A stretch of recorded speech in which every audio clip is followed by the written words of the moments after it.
Hi everyone, let's make protein granola bars today. So these are the ingredients required to make these protein granola bars. So let's quickly get started with the recipe. Add 2 cups of rolled oats, protein powder, mixed berries. Next goes the mixed nuts. Now I'll gradually add the wet ingredients. First goes the melted peanut butter, and second of all, some honey. Carefully mix everything until it gets well combined. So as you can see, the sticky granola is ready. Just to bring it all together, I'll add a bit of coconut milk. Mix everything well until it gets combined.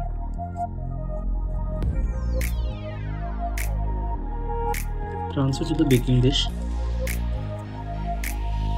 Let's quickly freeze this for about 1 hour. So now finally just top with some chopped dry fruits. Bake these granola bars for 20 to 25 minutes at 350 Fahrenheit or 180 degrees Celsius. So these granola bars are finally baked.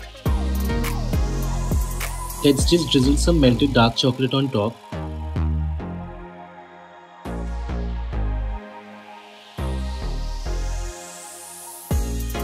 Finally, let's cut it into squares. So these were these granola protein bars. It's so easy to make, healthy and homemade. Thank you so much for your time. Please subscribe to my channel for more videos. Have a great day.